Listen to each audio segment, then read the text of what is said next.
Again, welcome to the first regular meeting of the school committee of 2019.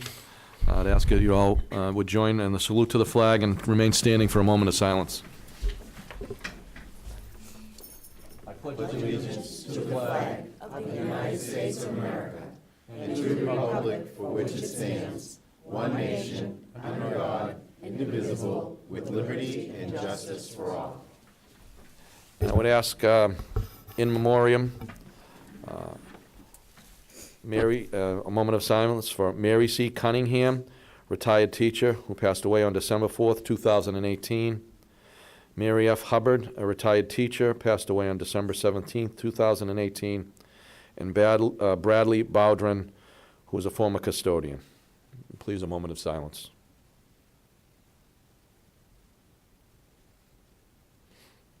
Thank you.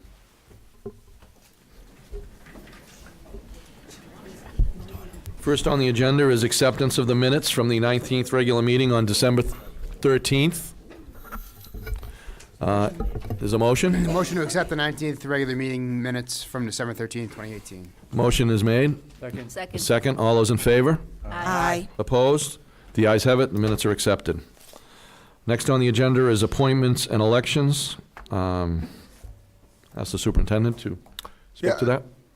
Thank you, Mayor. We're seeking the committee's election of Danielle Spinelli Reardon as a nurse in the Lynn Public Schools. Make a motion to approve Danielle Spinelli Reardon as a school nurse. Is there a second? Second. Roll call is required. Roll call, please. Mr. Castellanos? Danielle Spinelli Reardon. Yes. Danielle Spinelli Reardon. Mr. Ford? Danielle Spinelli Reardon. Ms. Gately? Danielle Spinelli Reardon. Mr. Nicholson? Danielle Spinelli Reardon. Mr. Satterwhite? Danielle Spinelli Reardon. Mayor McGee? Danielle Spinelli Reardon.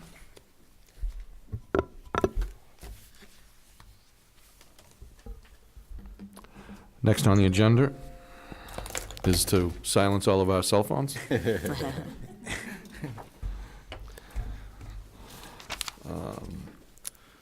Is unfinished business, but I think we'll go into the new business.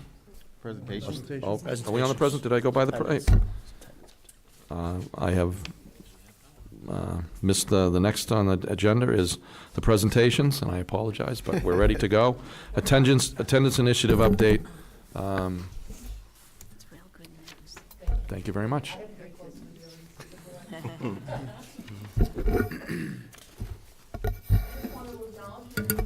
Much of the attendance students in the audience this evening. Matt Durgan, Kristen Freyer, Carolyn Troy. Ryan McDermott is very ill with the flu, and George Bacchus is covering for him with leave.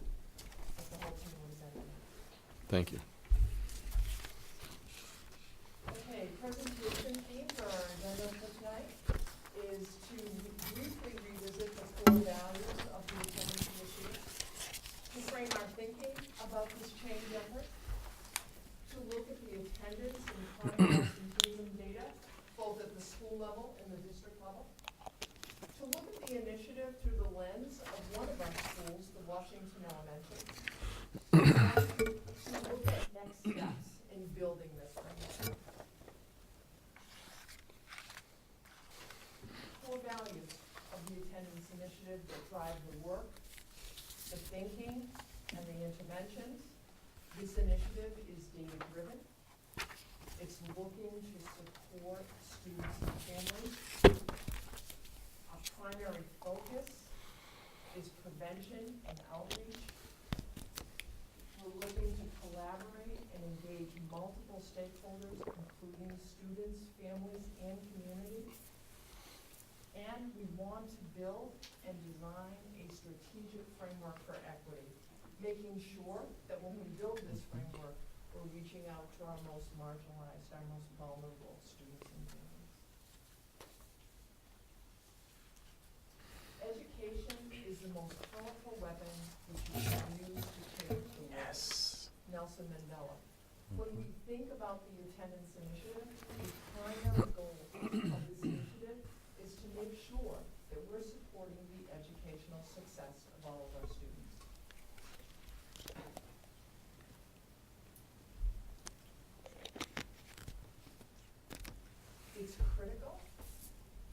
frame our thinking about this change effort. We need to acknowledge that change takes time, that this initiative is really in its infancy. When we think about it, we just concluded 4 full months of this initiative in our schools. Structures and expectations in place now did not previously exist. The district, and I want to really emphasize these points, the district is at ground level in building this framework. Data meetings are evolving now with set agendas. We know what they need to look like. We're establishing fluid caseloads in our schools for school personnel. And we have methods, a consistent method of collecting data from our data meetings. And we're asking schools also to reflect on the culture and climate in building systems of support for all families.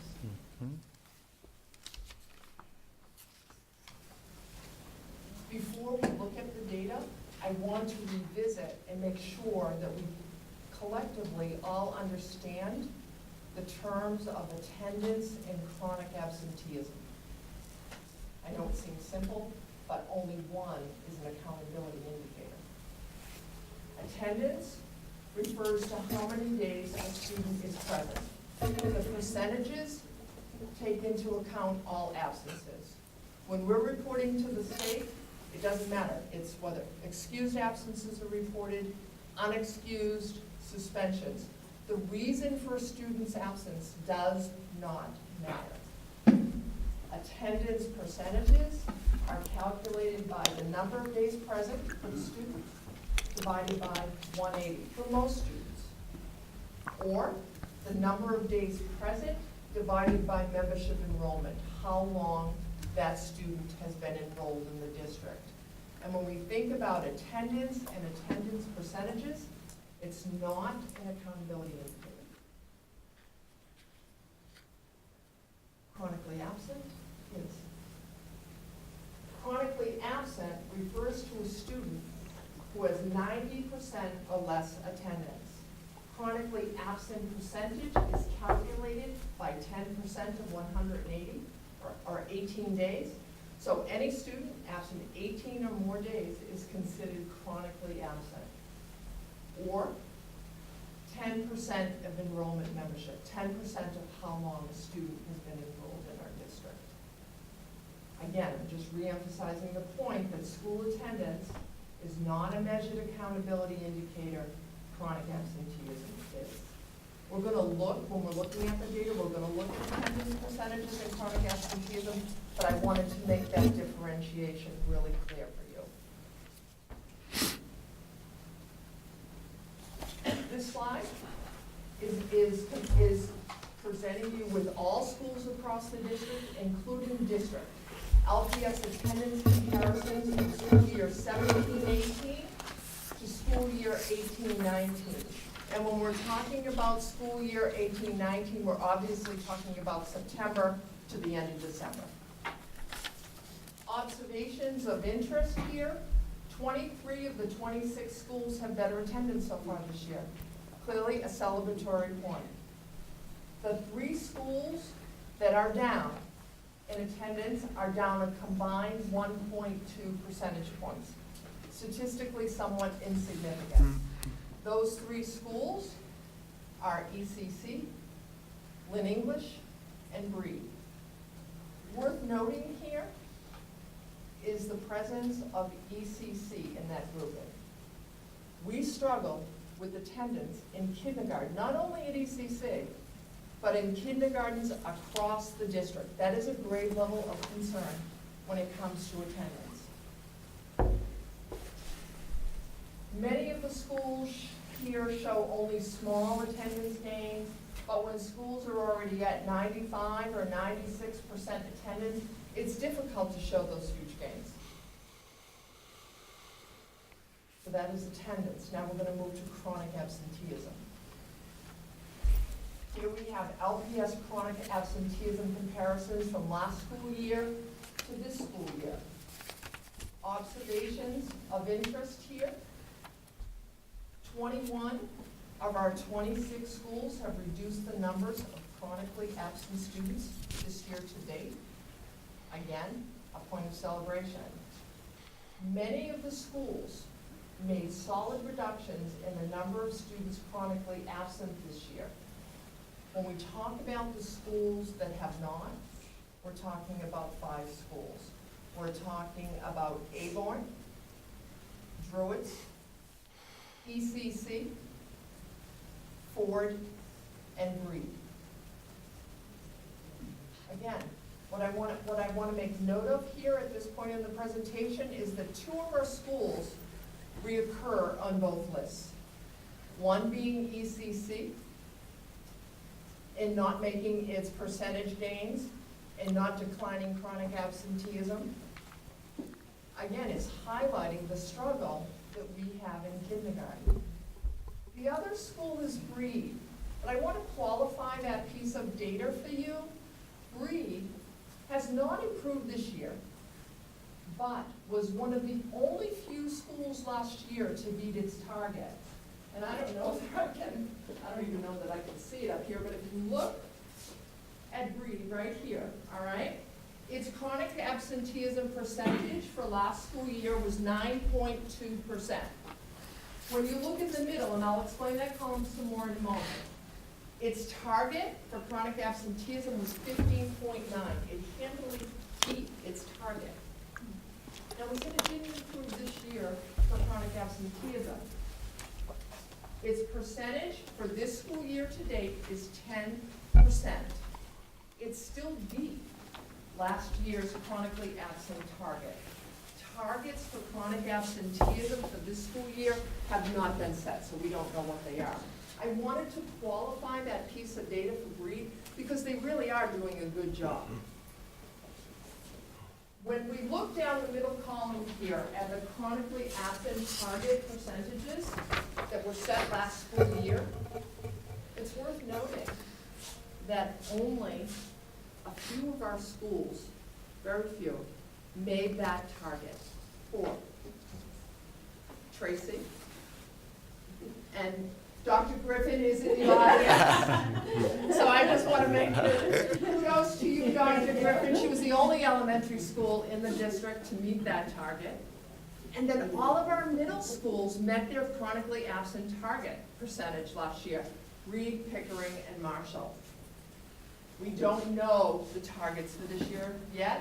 Desi had reported that they would be out in the fall or in the winter, but we don't know them yet. But I just wanted to kind of bring your attention to what that middle column was. Now we're looking at district data here to do with chronic absenteeism. Both the non-high school group, grades 3 through 8, and the high school group, grades 9 through 12, have reduced the number of chronically absent students this year. District non-high school, that's grades 3 through 8, decreased their percentage from 11.7 to 10.5, a total of 1.2 percentage points. The real celebratory point here is the next factor figure. District high school chronically absent percentages decreased this year to date from 35.8 to 29.7, 6.1 percentage points. When you look up there at the chart at the chronic absenteeism percentages, I mean, they're concerning.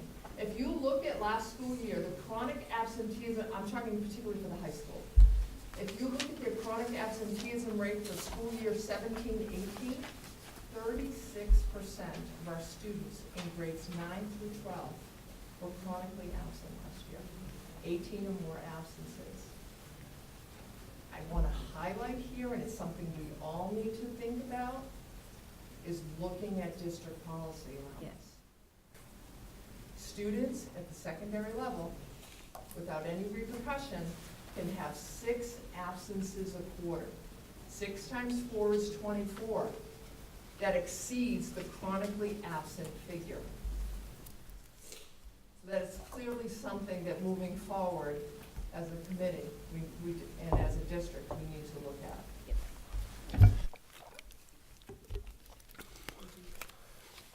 The next chart is displaying the district data, but just in a different way. But there are other points on here. Both groups, meaning that the high school and the non-high school, we did not meet our accountability targets last year, but clearly we're on target this year. We're improving. When you look up here, and you look at last year's target for the high schools, the target was 32%. This year, to date, we're at 29.7. At least the chronically absent, it's decreasing and going in the right direction. If that was the target for last year, we would have beat that target. When we look at the non-high school, their target last year was 11.2. This year, we're at 10.5 to date, so we would have also beat that target. We didn't beat the targets last year, but I think the data for this school year is looking incredibly positive. The thing to also note here is that the chronic absenteeism percentages for the non-high school and the high school are an accountability indicator. We are marked and rated on this. An overall theme is that both the attendance and the chronic absenteeism data is trending in the right direction. Attendance percentages are rising and chronic absenteeism is decreasing.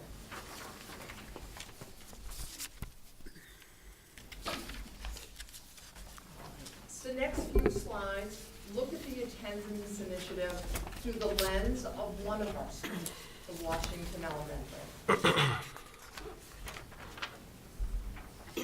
On this slide, we have the wellness team. The wellness team at the Washington replicates what the wellness teams look like in every school across the district.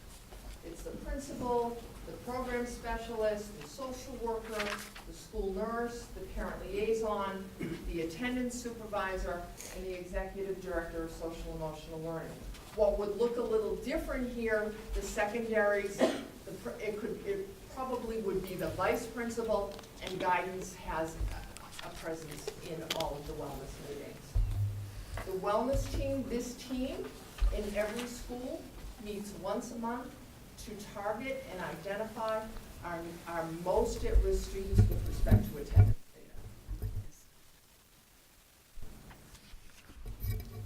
data. Recently developed and disseminated to all schools for January implementation is the wellness team tracker. You know, I talked about at the beginning of the presentation, we're 4 months in. We're now looking at how are we going to collect the data from these meetings? Are we consistent? One of the things that was happening was that we were reporting information to the cloud, but the Aborn team, as opposed to the Link Classical team, they're reporting different data. So what we've done is we've created a wellness tracker for every school that's collecting the same data. We will then be able to collect that data and analyze that data both at the school level and for the entire district. The information we're collecting, we're looking at students that have been identified in each and every school that's recorded in this tracker. The types and numbers of letters sent out, so when I'm talking about the types, the letters in essence are progressive. So if letter number 1 goes out, that's really just a heads up to a parent, attendance is important, your child needs to be here each and every day. If it's just an awareness. Letter number 2, absences have increased, and now we're inviting a family in for a family support meeting. If we get to letter number 3, we're dealing with a family and a student where we have excessive absences. We've reached out to the family.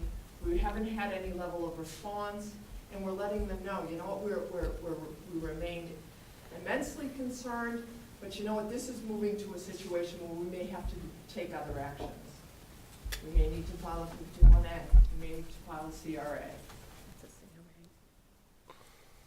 Wellness tracker is recording family support meetings that are being set up, home visits, community referrals, both numbers and types, 51A reports that are connected to attendance, and CRA filings. So in the spring, I will be able to report out to you this data from every school across the district, and then what it looks like for the district as well. Obviously, next year we'll have a full year's worth of data.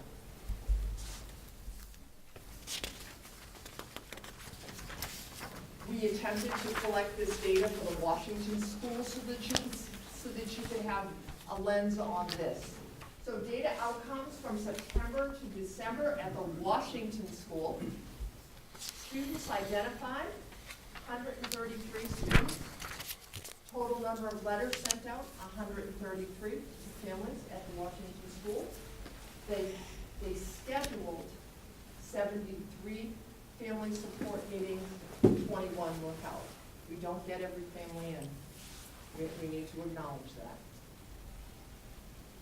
Home visits, for whatever reason, from the attendance officers, 6 home visits were made from September to December. 6 community referrals outside of school supports were made. There were 3 51A filings related to attendance, and at Washington there were no CRAs.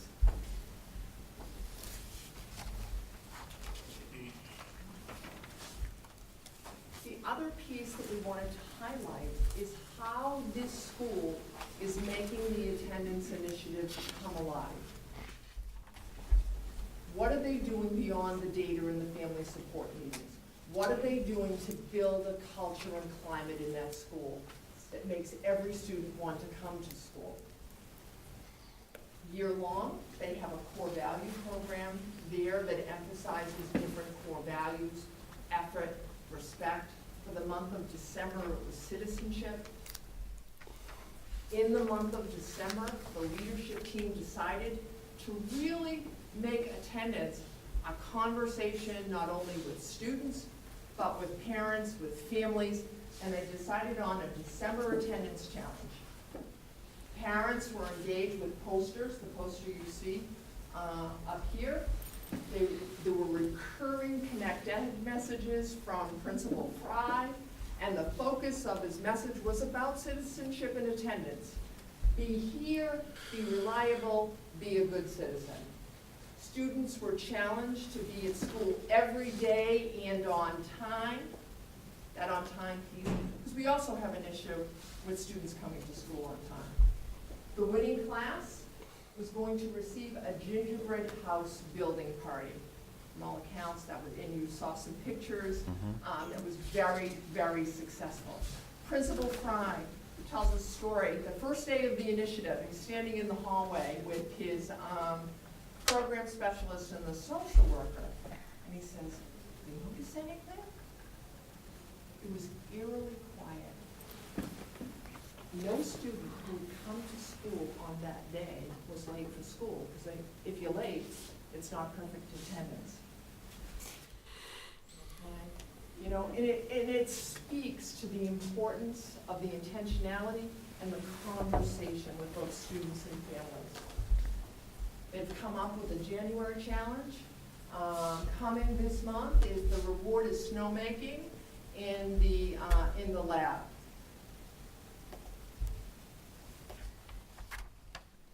Wanted to show you some pictures of the gingerbread house building party. The winning class was Ms. Hagee's 3rd grade. They had 96% of their students there every day and on time. In our first picture, we can see our attendance officers, George and Matt, right here, building gingerbread houses for the children. Coach there. In our second picture, we can see our supervisor of attendance, Ryan McDermott, building his own. You know, and it's really about, part of what we're also trying to do is change George and Matt's role. You know, we don't want them to be just enforcers. We want them to be a friendly face for students and families. We want them a part of these celebrations. We want them a part of school events that are taking place in terms of attendance. But obviously, it was a successful party there, Mr. Matt? Very good. Very good. You didn't know you were gonna be on the big screen? One of the things we wanted to look at was the December attendance percentages and chronic absenteeism percentages for Washington from December of last year to December of this year. Did the initiative make a difference? Did their conversation have an impact? I would say that it did. The bottom line is the attendance line, all right? So the attendance increased from 93.4 to 94, not huge. Chronic absenteeism declined, went from 26.5% to 21.7%. The chronic absenteeism percentage decreased 4.8 percentage points from last December to this December. And I think it speaks to the initiative. I think it speaks to the focus of that month. I think it speaks to having conversations with parents and students about the importance of being there every day. The Washington schools really done a nice job with this initiative. The basic structures to support every student coming to school every day have been built. It is the foundation. What I want to emphasize here is that it is the foundation, that it's just the beginning. We've established wellness teams meetings in every school across the district.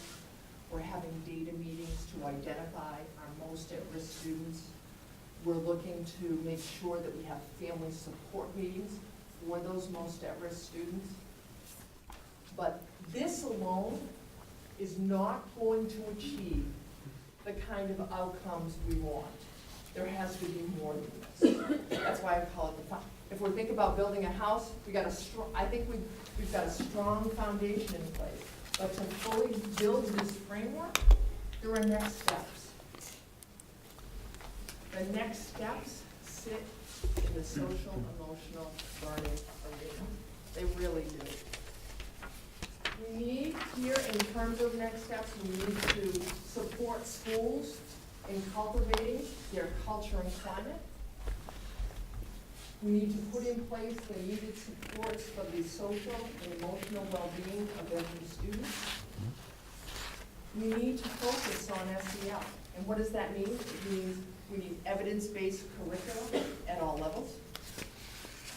We need professional development for teachers on the social emotional skills and competencies.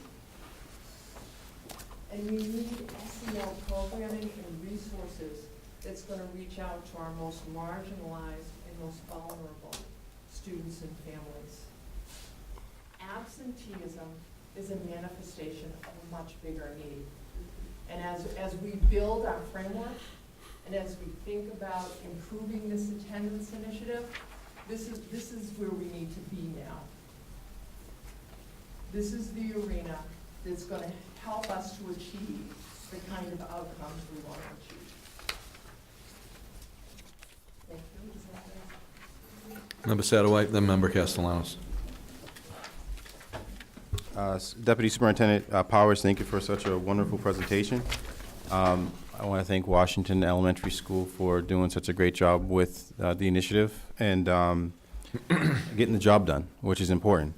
I did have a question about the data. It's important to have data that I can and we can see and understand. This is well put out. I just have a question about what is on slide. What is this? 1, 2, 3. On the slide that has the LPS attendance comparison, school year 17-18 school year. So for the most part, it looks as though ECC was the only one that didn't have attendance improved. What or who puts that not improved in yes there? Is that automatically put in from the Excel spreadsheet, or is that something that someone would manually put? They weren't the only one. not improve their attendance. Breed in English? Yeah. Okay. So for Druids, 96.1 and 96.1, are we considering that an improvement or that it just meets what took That place? just means So that would still be an improvement?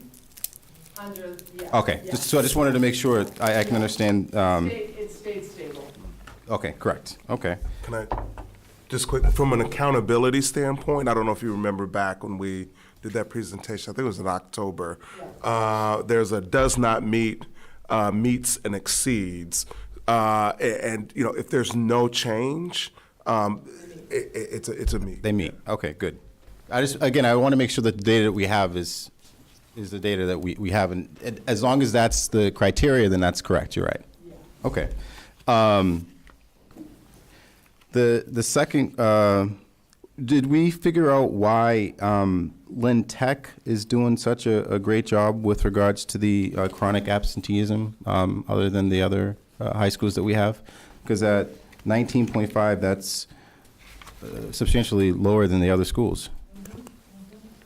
Do we know why? I don't have an answer for why. I don't have a research to answer either. I will tell you that in my short tenure here over the past 3 years, Tech has had higher attendance rates, lower suspension rates, has a higher graduation rate. And frankly, you know, I'll just call it how it is. They do have an application process, and so And attendance is taken into account. in that application process. So you're getting students who have established that behavior. Right. Can I also add that at Tech, they're doing much more hands-on connections of their academics to the trades that they're working on, so there's more relevance for them in what they're doing, so the engagement, I'm sure, is much higher at Tech, because it's what they want to be doing. They're building a career. My wife always reminds me that she loves that she went to Tech because she got paid to go to school. She got to work. So I can see the correlation in the attendance aspect of it. But kudos to Satterwhite, them. I'm sorry, can I just add one more important piece? The at-risk populations at Tech are much smaller, comparatively speaking, than, you know, Fecto, Classical, and English. And with Facto at 70%, that's a substantial number. And I did have a Fallon. Is that because of the type of school that has changed? They have a 38% chronic absenteeism. So it's. Now you're in chronic absenteeism, I just want to get you the right thing.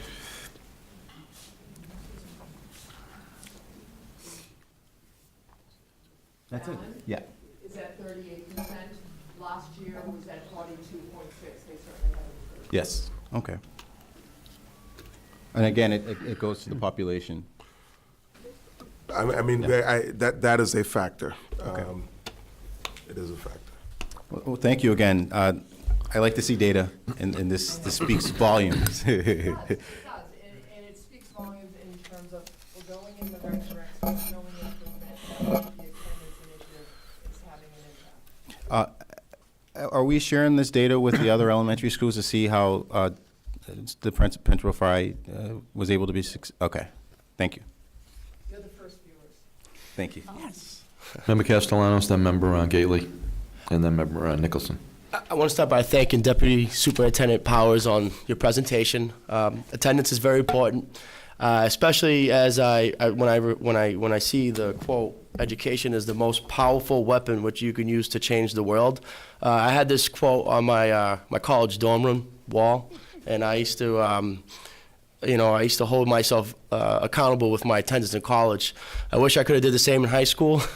I wish I was able to do it just as good. But attendance, what this initiative, what it means to me and a lot of people, and especially in this neighborhood, the city of Lynn, is it's hope. Education might be the only opportunity to grow a career, to grow a family, an opportunity to thrive in this very competitive society that we live in. Growing up in Lynn, I think it's a very important piece to note that we do have these struggles, with social, emotional, socioeconomic inequities. And it impacts everybody, every level. It impacts every level, every class level, and there's a lot of work and evidence-based practices being done to improve that. But something for me, I know I've been involved in several meetings before coming here. One of them was the system of care meeting that was held at the Children, Friends, and Family. And actually, we had Lynn Public Schools present. We got to see the attendance presentation in front of all these providers to learn, especially, I've seen that presentation so many times, and it gets better and better every time. And it's definitely important to keep the stakeholders involved, like I see. I mentioned that meeting because a lot of the work that's done when we say, you mentioned we need to enter the social emotional learning arena. These are the programs and the resources that we need. We're taking those steps, especially when you engage with the services that are delivering those engagement expertises. For example, when I see that we have identified 133 students through the data wellness tracker. We scheduled 73 meetings, family support meetings, but only 21 were held. There's 122 students that weren't accounted for. And for me, I think the best way we can really learn from that is to engage with community service agencies like ICCs and therapeutic mentors and those different CBHI services, I call them wraparound services, to learn from how are they teaming up in their collaborative approach. Because I utilize CSA services as a social worker, and I implement now in my practice the attendance initiative that we're rolling out, and it takes a village. And it took me to hear that presentation, to hear the data and the importance of what it really means to apply attendance. And sorry, that was me ranting, excuse me. I'm just very passionate about this topic because if it wasn't for me showing up, I wouldn't be here today. And especially if it wasn't for the teachers and the people that were in my life, I wouldn't be at this table sharing this conversation. So this is a wonderful platform for what I represent and what the city has done for me. So this is something that really hits me right in my heart. How can we improve this number? I see 21, and how can we improve the follow through on that? And what are the barriers? If we could just explain, what are the barriers to getting these families inside these meetings? What's happening? I think schools also have to work on, I think it's a culture and climate issue too. I mean, you have to remember this level of outreach and this level of attention to attendance. So families got letters, but they got letters before. They weren't necessarily invited in. We have to create cultures in our schools that welcome families in, and they know that this is going to be a supportive meeting. For many of those families, their fear may be around it being punitive, which it's not going to be, but their fear may be preventing them from coming in. And there are repeated phone calls made, there are letters resent out, but we have to work hard in the schools to change the culture and climate, to change parents' understanding of how we're going to support them. It's only 4 months, and we're not there yet. We have to work hard at doing that. One more thing. So where is it? Excuse me. I believe the wellness team that you guys put together is phenomenal. It's a starting point, like you said. This is the beginning stages of a vision that we want to come to reality. It's going to take lots of work, and I appreciate the data as well because that's I think when we hold ourselves accountable at this level, it's you can really see the effort. And I see the effort every day. My public service hat is nonstop. I bump into our superintendent on the street sometimes. I see it day in and day out, and it's definitely it's a very important topic. Again, I say that with from the deepest bottom of my heart. I love what you guys are doing. Keep up the good work, and I just look forward to learning from everyone on this process and to keep getting this the updates as we do right now, and appreciate. Thank you for the shout out because we are in the community still. That work is still out there and we're still doing that. We're being very vigilant about making sure we're educating the community about it. Yep, definitely. Member Gately? Kim, wonderful presentation, wonderful results so far of every student, every day attendance initiative. I totally agree about the climate and culture in our schools. They do need to improve. I've been talking about that for a while. I'm so happy to see the way Anthony Fry handled December, and I'd like to go in there when he's making snow. And all the, huh? Oh, Making good. snow. No, I know. I want to know how they make the snow. No, I know how they make snow, but I think it would be exciting to watch the children be so happy. They get extremely excited to do activities, and I witnessed it throughout my career. One of the things that you mentioned, and I think that we need to address and bring it to the policy committee, is the attendance policy. A couple of years ago, we brought forth the high school principals, and the policy was fine, and there was nothing wrong with the policy, but this data is showing us that if we can stop, lower that policy of how many times they can be absent, because a lot of the students in the high school, and I'm sure you can attest to this, they literally say, hey, it's almost the end of the quarter, and I still have 5 days I can take. And then they take them. So it's like, we do have to readdress this. We do have to talk about it in policy, and we do have to come up with something new to go along with this every student, every day attendance. And I think we're going to see results throughout our district in climate and culture and in the scoring of tests. But kudos to this. I love this presentation. I thought you did an excellent job. Thank you very much. And thank you, all of you attendants, all of you teachers, everyone out there that is working so hard to make this successful. Sorry I talked too long, but thank you. I'm sorry, too. Member Nicholson? Thank you. I also want to say thank you for the presentation. I've been really impressed by this initiative, by the rollout. Very impressed tonight by the early results and the foundation that you're building. And also thank you to the team and everyone who came out tonight. We appreciate that you're here, and we really appreciate the work you're doing every day in the community and in the schools. And the results you're getting, and really the strengths that you're building for the district, I think is they're going to pay real dividends for a long time. I'm really impressed with this. So I did have a couple questions about some of the numbers. So I guess the first question I had is about the targets, and I know that the targets are coming from DESE.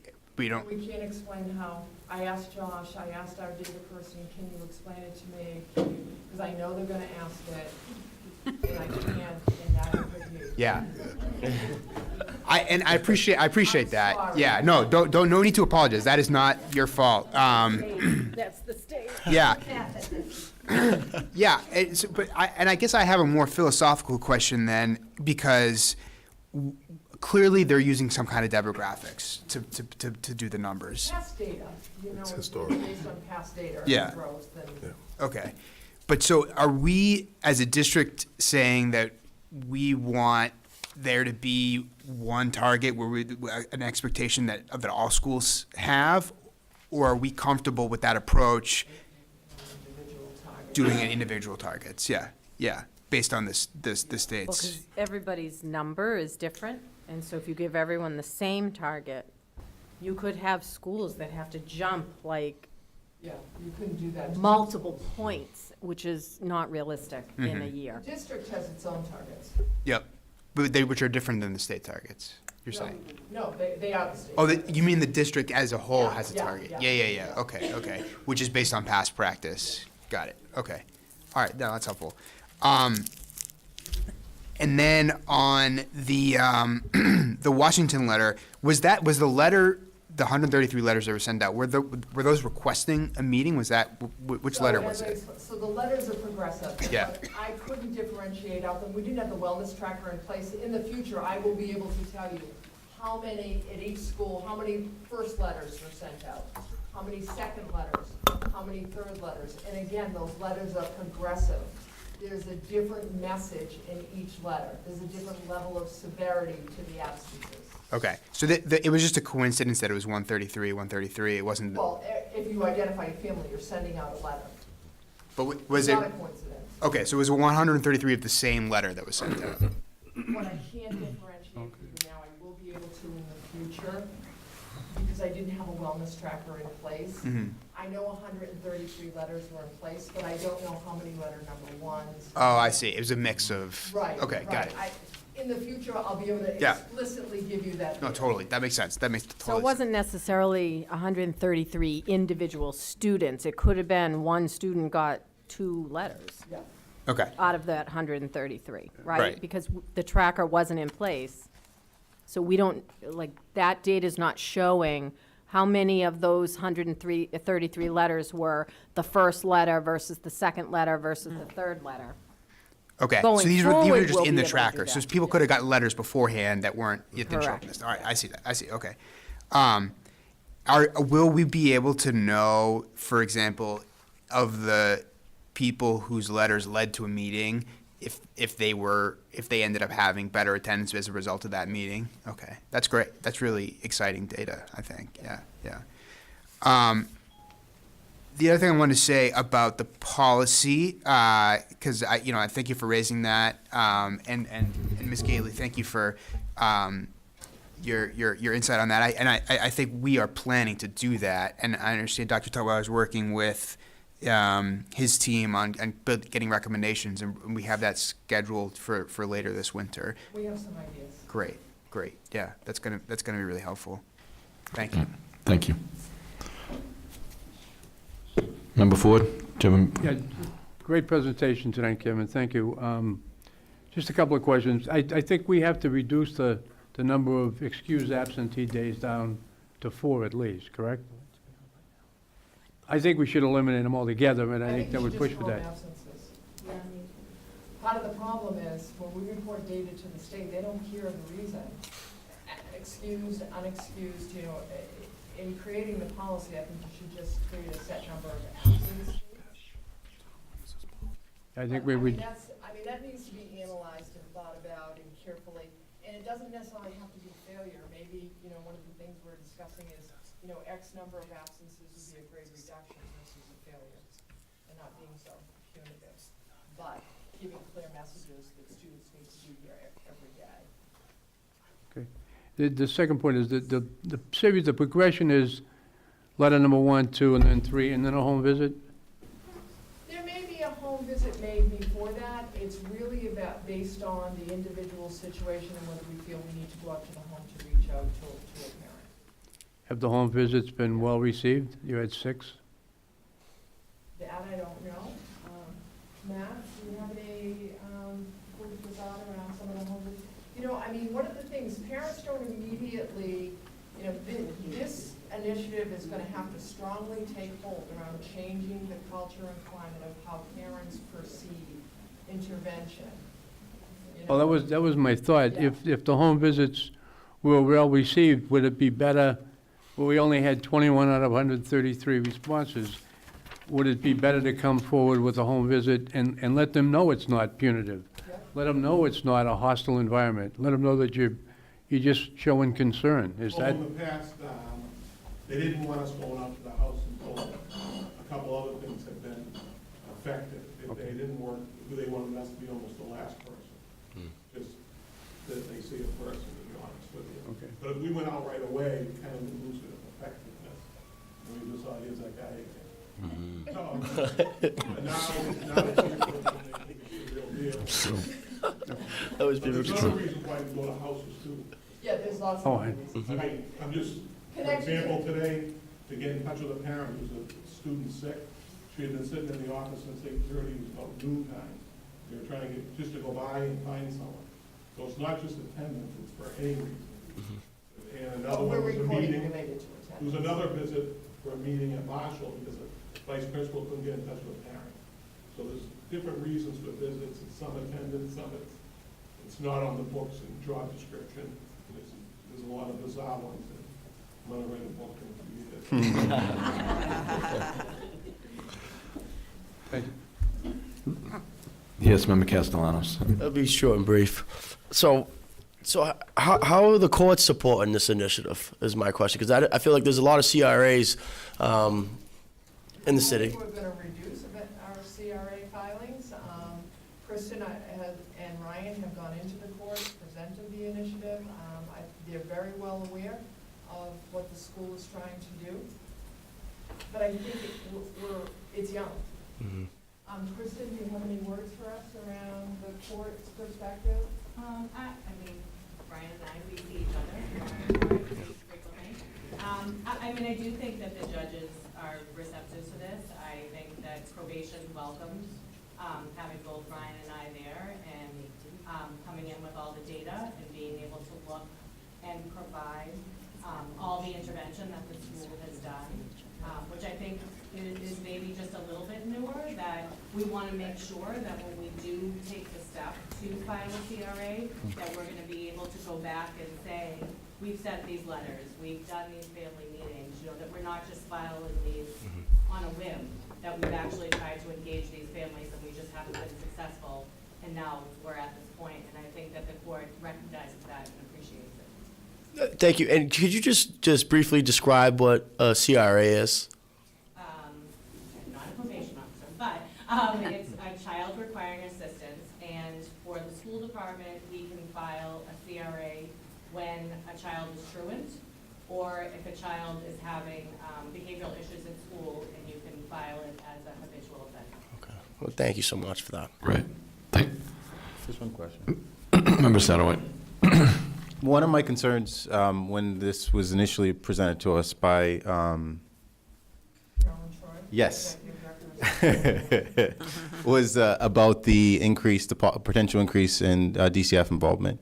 I see that there were 3 51As filed with this one. Connected to attendance. Correct. You're able to see what was filed in previous year connected to attendance, correct? Say it again? Are you able to see? How many 51As we filed prior? Correct. With that family? With regards to attendance at that school. How many, I don't have the data in terms of how many 51As were filed prior to this initiative. So the data has to be somewhere. We don't keep. I'm sure. Okay. I'm sure Okay. it is. Well, because I know that we're keeping a rolling track of certain things. I'd like to see if this is a decrease in our 51As that have to be filed or increase in them, because that'd be good to know. Yep. Obviously, the less involvement with DCF is good for a family. So if we can see that, hey, because the attendance increased, absenteeism decreased, and the 51A reports decreased, obviously this initiative is working in other sectors of our issues as well. So that's just some data I'd like to see if that's possible. Yep. Thank you. Thank you very much. Thank you so much. Thank everyone for doing the work you're doing, and it was a great report. Thank you. Next on the agenda is field trip requests. Superintendent, would you like to jump in on that? We're all out-of-state or overnight field trips require school committee approval. Lynn Classical is seeking to go to New Hampshire, Plymouth State University on February 2nd. I support this. Okay. Field trip. Supportive, is there a motion? Make a motion, okay. Second. Is that motion and seconded? That requires a roll call? Mr. Castellanos? Yes. Ms. Capola? Yes. Mr. Ford? Yes. Ms. Gately? Yes. Mr. Nicholson? Yes. Mr. Satterwhite? Yes. Mayor McGee? Yes. Next on the agenda is a corrected donation amount of $500 from Richard and Diane Gannon to the Lynn English High School towards their special education program via the Lynn Business Ed Foundation, and that requires a roll call. Is there a motion to accept that? A motion to correct the donation amount of $500 from Richard and Diane Gannon to Lynn English High School towards their special education program via the Lynn Business Ed Foundation. Second. It's a second, we have a roll call. Mr. Castellanos? Yes. Ms. Capola? Yes. Mr. Ford? Yes. Ms. Gately? Yes. Mr. Nicholson? Yes. Mr. Satterwhite? Yes. Mayor McGee? Yes.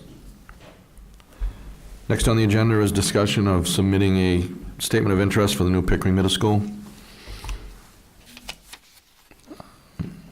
Is there? Yes, Member Ford. I just think that before we do something like that, we should have some sort of a committee of the whole meeting where we know all of the costs associated with the submission and whether we can afford it before we actually go ahead and do it.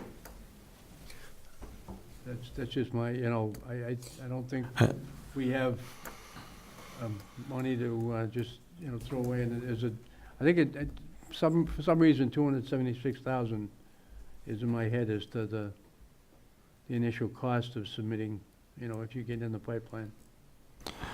Well, I think this is an initial discussion. I think it's a good suggestion that over the next few weeks, we may want to get together and discuss this in a way to talk directly to this issue.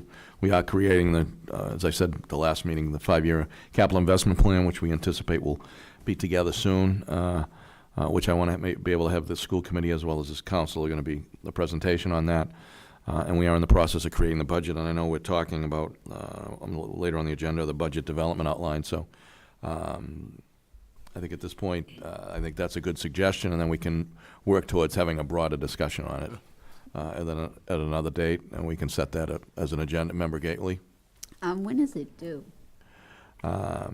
When is the statement of interest for a I new think pick? April. I think April, right? Okay. Early April, So, just opened. Just opened up as of the first of the year, I think, right? Member Maybe Ford? have- Maybe have like the CFO, Mike Donovan, maybe Mr. Lamana. I think that's a good suggestion, we can try and put that together. So, are you making a motion to send it to, You wanted the form of a motion, or? If you want to make a motion, or we can do that, or we can set it either up on the next agenda, but I'm happy to take it in motion form and work towards getting those members in front of the committee so we can have a broader discussion on where we go and what direction we want to take. Okay, then I would make a motion that prior to submitting another request to the MSBA, that we set up a meeting, a committee of the whole, maybe invite Mr. Lamana, Mr. Donovan, and also the new CFO, and have a committee of the whole. second? Motion and seconded. I don't know if we need a roll call on that or not. We can, okay. All those in favor? Aye. Opposed? So we will set that up and schedule it on the agenda. Thank you very much. Next on the agenda is the meeting to discuss the superintendent's evaluation. I think that's basically scheduled for January 28th, 2019. I don't know if there's any discussion on that, and I think that date, from what I understand, I think we've been working on making sure that everyone is available on the date. Do we have any issues related to that? And we have someone coming? Correct. Okay. Yes. Correct. No? There'll be someone, so that'll be a separate, obviously, meeting directly for that with someone coming to present the information that we can work towards discussing and working on the evaluation. Hey, is it for 6? For 6. Pardon me? Time, 6 o'clock? 6 p.m. Okay. 6 p.m., yes, 6 p.m. That's correct. January 20th. Okay, and so everyone's ready for that. Next on the agenda is school budget development outline. Superintendent. That's me, thank you. Tutwiler. In your package, you received a sketch outline of a budget process for the Lynn Public Schools, the FY20 development. I use the word sketch intentionally, as there are elements that could push the timing in one direction or another. In any case, this reflects our best. What does You it don't look have like? it. I'm sorry? What does it look like? It looks like. Got one. In the packet, yeah. Looks like that. Okay. Okay. Okay. Outline at the top. Yep, should be in your. I don't have one. Want mine, Michael? We can share. Yeah. Sure. I think this went out in the email. Yeah, it's in the packet. packet. It's email. not in the hard packet, though. It's in the email. It's in the email, yeah, exactly. Okay. No, it's in the hard packet. I had it in the hard packet also. Emailing. We don't all get, it's not in tonight's Okay, it's packet, on there. yeah. Yes. Okay. Thank you, Kevin. I'm going to take it from the top. In your package, you received email packets. You received a sketch outline of the budget process for the Lynn Public Schools, FY20. I use the word sketch intentionally as there are some elements that could push the timing in one direction or another. In any case, this reflects our best thinking on timing and a bird's eye view of the process. The framework of the process is similar in large part to that of previous years, but there are some changes. Principals have been given some reflection direction and will receive an enrollment projection for next year in short order, likely tomorrow. This is new. They will use the results of their reflection and the projected enrollment to engage thoughtful processes at the building level with their respective teams to determine needs and explore wants. Directors will receive a similar form. Here, We're really trying to streamline the process and ensure that school leaders and directors have resources to make thoughtful, data-driven, and research-backed decisions about needs. While principals and directors are working through the reflective process, senior leadership will work to develop a flexible set of priorities. I can tell you now that no matter the polished priority language, it will reflect advocacy for classroom instruction and the social and emotional well-being of our students first and foremost. I plan to keep you posted as needed and appropriate via superintendent report throughout the process, but I can answer any initial questions about the timeline tonight if you have them. Member Nicholson. Thank you. Could you just give us a little more color about what the budget reflection form is and what's on there? Yeah. So I did not bring a copy of that to me this evening, but essentially in previous years there was wide variance in how principals approached the budget process, wide variance in what they brought to presentations when they came to meet with senior leadership. We really wanted to streamline that and make sure the principals were thinking about specific aspects of their organization, reflecting back on student outcomes and data, really like hitting specific pieces and thinking about specific things before they come to the budget meeting with senior leadership.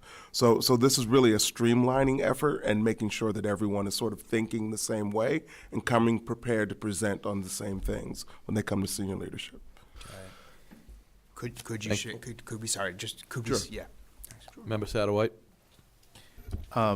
So last year was my first year of seeing what a budget looks like and with regards to the Lynn Public Schools and all that. And it looked very similar for each and every elementary school, every middle school, and every high school.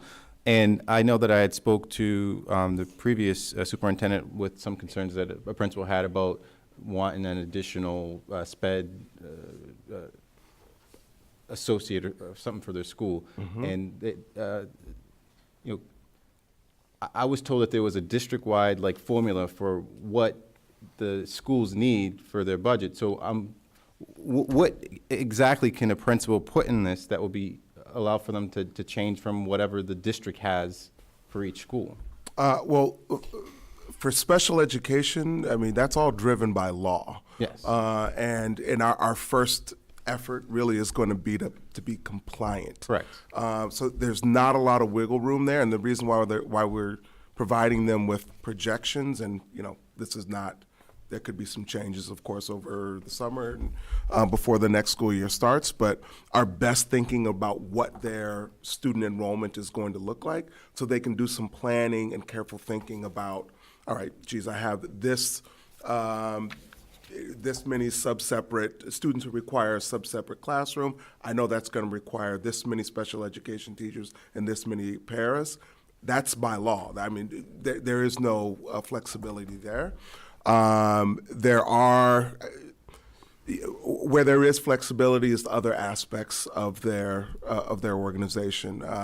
If we're thinking about on the secondary level, if there are special STEM programs or other, needs or initiatives that they want to address, they might make a proposal related to that. And an example would be if you have, so at Lynn Woods, it seems as though 1 year there were multiple kids in the first grade, so they needed 2 first grades, then it went to 2 second grades, and so on and so on. So with the projected numbers, you're able to make that determination, hey, I need 2 fifth grade teachers. That's exactly. That's the idea. So I like that data is at least provided ahead of time, and it's something that they can know. But it's good to know that it's not just directed by you, that the principals do have some leeway on some things in our schools. Thank you. Member Castellanos, do you have a question? So the other night, I found the pack, I found this. I was like, wait a second, the formula we talked about the other night about the impact on underfunding of the state's foundation budget, there's some large gaps in there. And I know, I can imagine our principals and our district's very aware of the Chapter 70 formula. It's becoming eroded.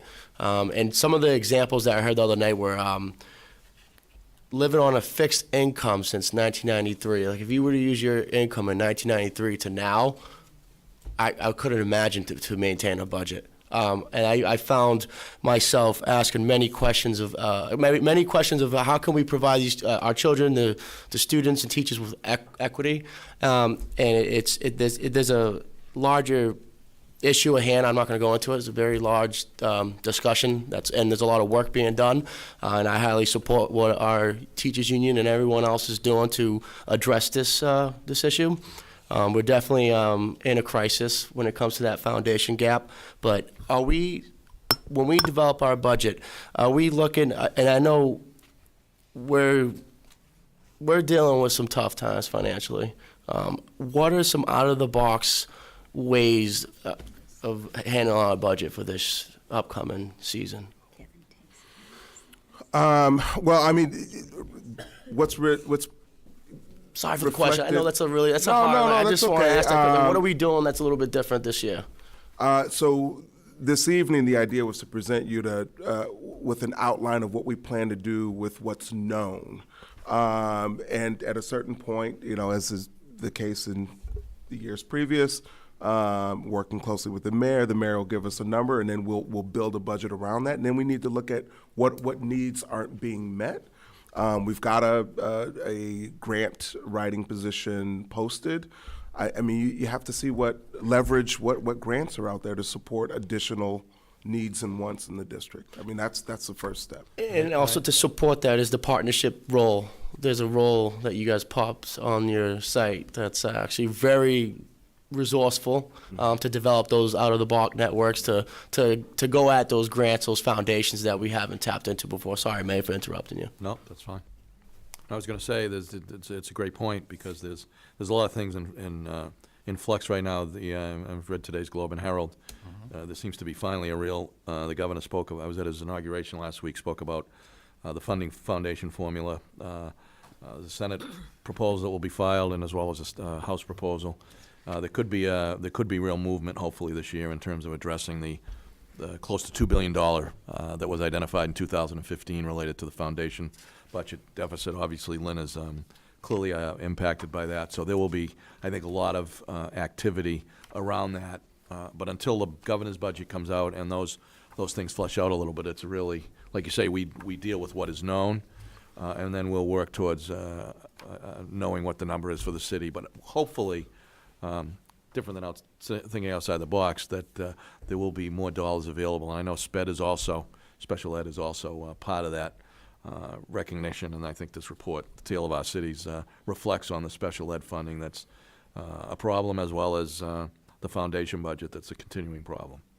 One more before, And then we got a couple more. Yep. Yes. So could we make this available on our website? I think it's very informative, especially in support of what we're pursuing in equity. The Tale of Our Cities was very resourceful. I got to connect with several other elected officials around these districts who are doing similar. They're pursuing similar endeavors like we are. I think it's good to partner up with other districts, see how they're doing things, kind of see how they're thinking outside the box strategically. I would like to I don't know if I have to make a motion to put this on our site. Would that be something to support? No need, I'll do it. Thank you very much, Patrick. No, it's really valuable information, and I think we as a committee, as well as elected leaders, there's going to be a lot of support around the Commonwealth to push and see these funds start to be a reality. So I think it's a great idea. I just had a question. Maybe Ford? you can answer it. I know we went to that meeting Monday night. Many more people showed up. They anticipated about 200. They said there was over 350. And Senator Chang Davis filed the promise bill yesterday. So you think there's a good chance we'll get that money, or potentially get that money this year? You can never say that, yes, we're going to get that money, but I think what is happening is there's a much more of a groundswell of, I'm serving in the legislature since 15. There was a lot of senators and colleagues in the House from Lynn particularly, but other communities that were really pushing hard to start to not only understand that there's a foundation budget deficit, substantial, but that we needed to try and fund it. And there was incremental movement forward, but I do think with the governor mentioning in his speech, the legislation be filed by Senator Chang Diaz, as well as Chairwoman Peisch on the House side, that there is much more focus on that. So hopefully there's going to be some real action and activity moving towards getting some money on the table to try and make that happen. So I think that's, at this point, there is a lot of activity, John, and I think being proactive as a committee, and I think the point's well taken with other communities, to really start to push that this is a major priority. It's impacting every community, and clearly we've been impacted in many ways on our budget, in its own right, so. Yeah, the figures showed that pretty much we went flatline since '02. That's crazy. I think some of these numbers, and I'll have to look into it, I think actually understate some of the gap between what we're getting on foundation and what we actually are spending. I think that we're spending more than that reflects, but I just want to get my hands around the numbers that are in this report. I think it understated some of the numbers that Lynn is spending in relation to the foundation budget that we're getting based on the current formula. Member thank you. Gately? I just want to say to Kevin McHugh, Kevin, years ago, when I first got on the committee and we were talking about the budget, and you came forward and you told this committee that we never really know what we're going to get because of the state and the underfunding that's happening, and hopefully with this Tale of Our Cities, hopefully that gap will be changing soon with the help of our mayor and the legislature, and you'll be able to deal with real numbers and not have to be a magician with the numbers. But thank you for your hard work. And to your point, Member Gately, that I think the delegation is strongly on board, and they are working, I think, in conjunction with a lot of other communities to address this, and that's where the support will come. Is I think coming from the local leaders and the local electeds and the community to start to say, time has come. Time has come. Member Nicholson? Thank you. Is there an action item in the development outline, budget development outline, of the school department like talking to the city about sort of some of the either the overlap in the items that are part of this that are counted towards national spending that are affecting the school operations budget? Just because I reading through the outline, there's meetings with internally with our principals and leadership team and the governor releasing the budget. But is that on the agenda as well? Well, the mayor and I meet monthly already, Mm-hmm. and that's an opportunity for both of us to share what's going on in our respective worlds and how we can support one another and be partnered in our effort. So I imagine through this process I will be keeping him updated as to what we're talking about and thinking about. And there's certainly, I don't think there needs to be a formal action item. That will just come naturally through our monthly meetings. And Kevin, you want to speak to that? Actually, it is an ongoing. Michael Bertino and I have already set up. We got a meeting scheduled the end of the month. So as soon as the governor's numbers come out, we're getting together. That's right. So we've already planned that. We've already met 2 weeks ago. So we're regularly meeting, and we're going to meet throughout this whole process. So we're working together in tune, as well as the mayor and working with Patrick. And I think it's been a really good relationship with the new CFO, and we are ahead of the game in terms of our budget on as a whole, and we're going to be really stepping it into gear now in January. So we're hopefully going to be at least knowing where we're at much more ahead of the game than maybe in the last year or so. Superintendent. Mayor, just one more comment related to Member Castellanos' request for a vote to put this on the website. You don't need to do that, but you might want to consider as a committee voting to create some sort of resolution in support of the content of that presentation on Tuesday night. Yep.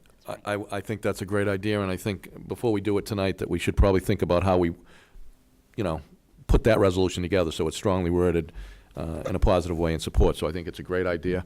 Maybe that can be on the agenda for our next meeting in a couple of weeks to do a resolution. Yep. I think it would be very helpful. I'm planning on when the legislation and the proposals, I'm going to try and, with some of my other colleagues, be up at the legislature and voice our support of the increased funding, whether it be testifying on legislation that's being filed or another way. So I think it's a great idea that we do a resolution as a committee. Support that. Member Capola?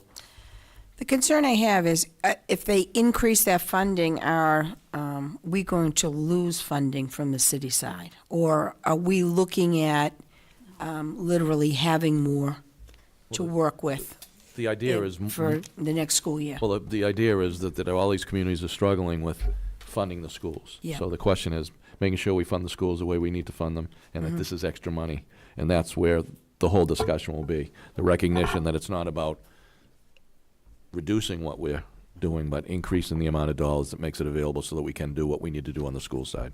Right, and I understand that. We definitely want to get, the close to 100% share of that funding. But also, does that mean that on the city side, we would just be cut out on the portion on the city So side? the question would be what the right number is to fund the schools. And that's where we need to get the money from the state. So we're not doing this to say, okay, we're gonna cut back on the city side. And I've said this before, and I know the superintendent, the CFO understands this, we're all part of one budget. And we need to make sure that the budget works for everyone. So that's the goal. And, I don't see this as a competition between city side and school side. This is about the state stepping up and funding the way they should be funding the schools, so that the cities, we're not worrying about those kind of challenges on health insurance and on special ed and the kind of costs that we don't see from the state, that we need help to fund those, so that we're funding the schools the way they should be funded, and that we're not having this battle between city and schools to make ends meet across the board. And that's what this is all about, and I think that's what the report showed, that we really need to be spending a lot more money to make sure the schools get the dollars they need, and that's the goal. Okay. Other questions? Member Nichols? Yeah, I was going to say real quickly that just to thank Dr. Tawala for sharing this development outline. I think I really think we do a great job with budget transparency and going through the budget when we have a proposal, and I found it helpful to see sort of some of the inputs as well, to see how we get there. So thank you for that. Any other thoughts? Great, so we'll work towards putting a resolution together if that's what the committee wants, and then we can address it at the next meeting. Yep. Great. If there's questions related to that, or the legislation, or the proposal, we're happy to have a further discussion on that as well. Thank you. Thank you, Mayor. Thank you. Next on the agenda is, would be a reaffirmation of the deputy superintendent's contract. There was an error on it, so I think you should have that in your packet. I think it's basically a date change. Contract that was approved, a typographical error, and then it would stated May 1st, 2020. Should have been 2021. Yeah. So what we're looking for is reaffirmation, or reaffirmation of the deputy's contract and a re-execution with a correction. So that will require a motion to do that. Yep. And then a roll call, and then we'll have to sign. Yes, Member Satterwhite. I'd just like to make the motion to correct the deputy superintendent of schools contract for employment regarding Deborah Ruggiero, correcting the date in the sentence, if the committee does not review the contract prior to May 1st, 2020, to reflect the date of May 1st, 2021. Is there a second? There's a second. That requires a roll call. Mr. Castellanos? Yes. Ms. Capola? Yes. Mr. Ford? Yes. Ms. Gately? Yes. Mr. Nicholson? Yes. Mr. Satterwhite? Yes. Mayor McGee? Yes. And then that will require us to, again, sign. Sorry. Thank you. That. I know. I didn't see it. And they, are they signing it now? It's signed. So pass them down one at a time, right, There you Donna? go. I was gonna say. Thank you for this. There's two, I think, right? You do, you do. That's why I'm sitting right 6, here. 8. Because you always help me out.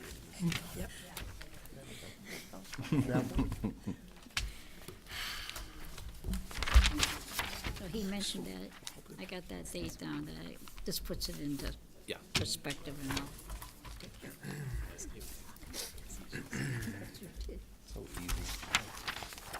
life of John Ford. Imagine being gonna Michael change that. Satterwhite. Yeah, when you can change to. 8:30? I know, geez. I can tell. Yeah, 8:30.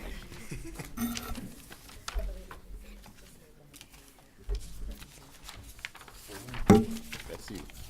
Easy. Jeez, we had Easy 1, 2, peasy. 3, 4, 5 roll calls. Did you say there were no lefties on the committee? I'm left-handed. Busy tonight. I'm gonna make some copies of this. I didn't have this signature. Yeah, I mean, I would.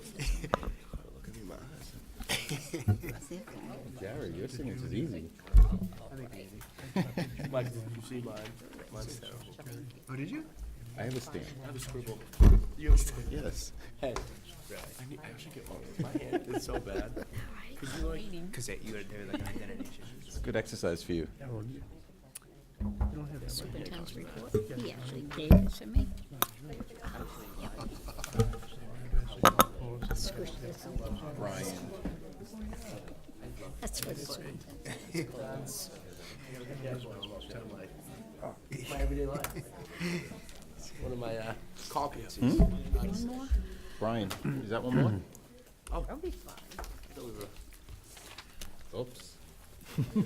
Just like. Oops. Too much sign.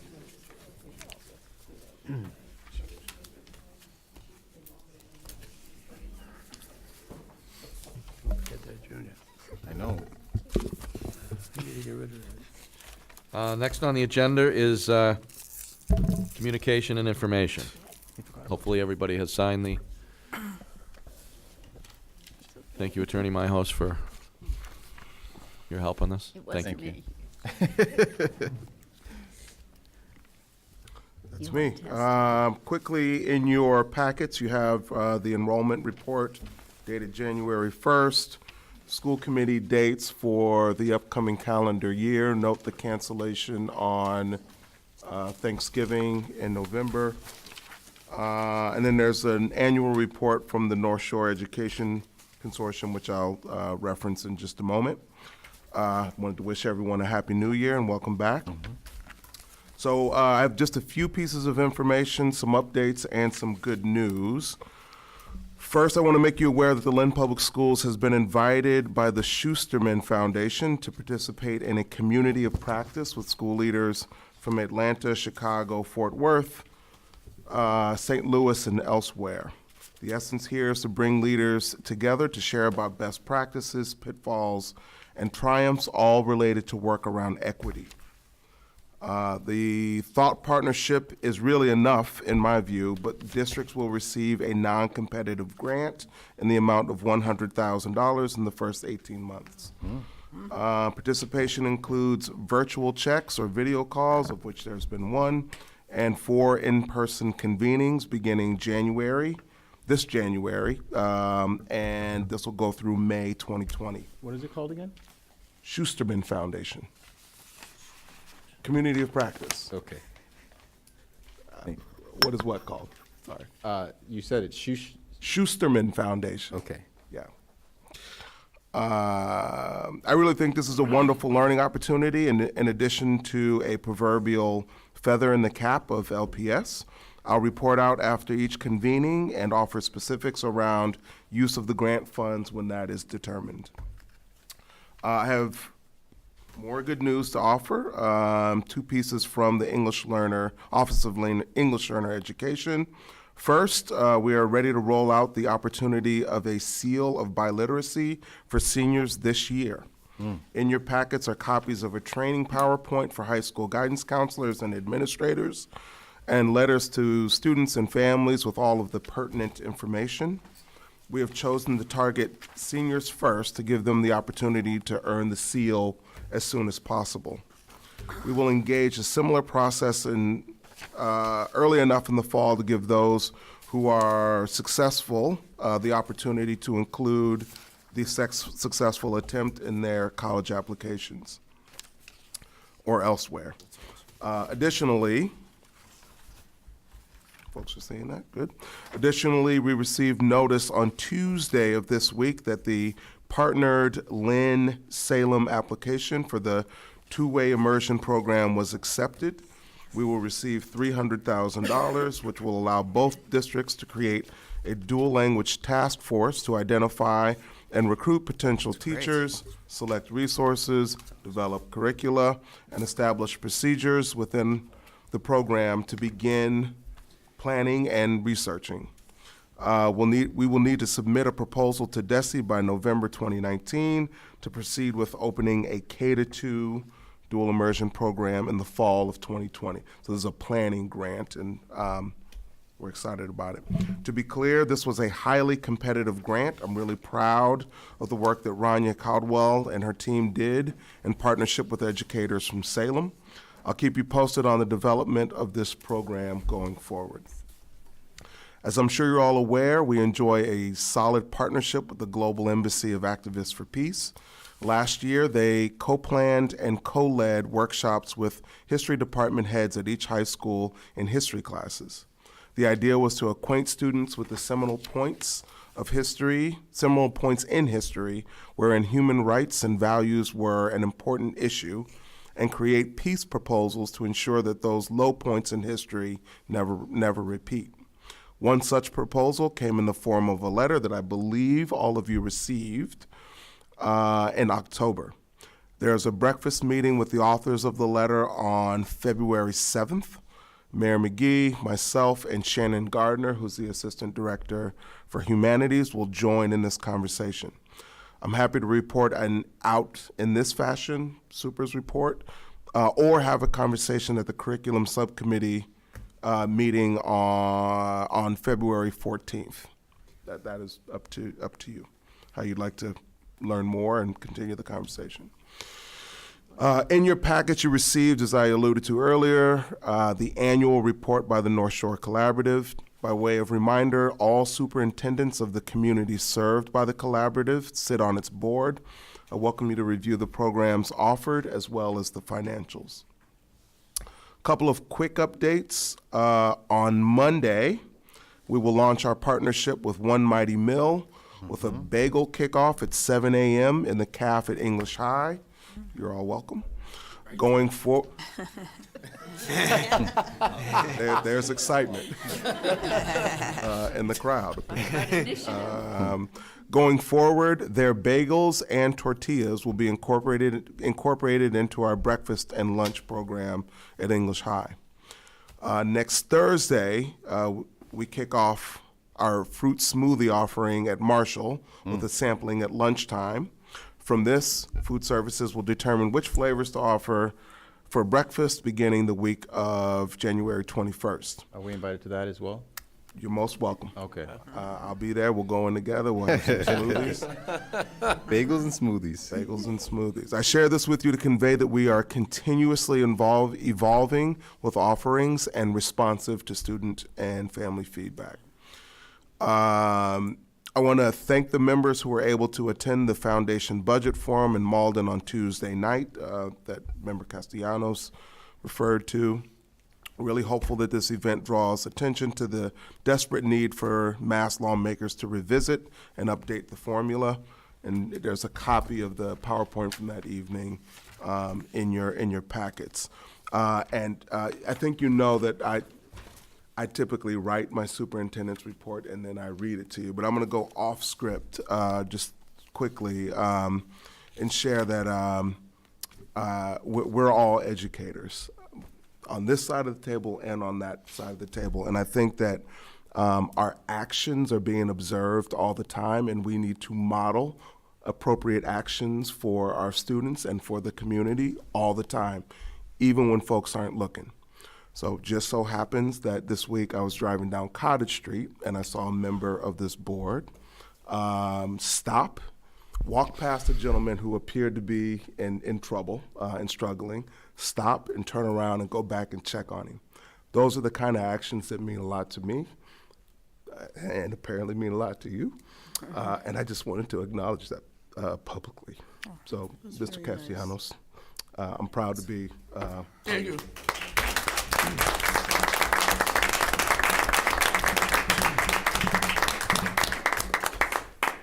Thank Now, the previous superintendent cried all the time, and if she's watching, she knows I love and respect her. I try not. You're making me cry. I vowed not to do that, but I just wanted to say that publicly.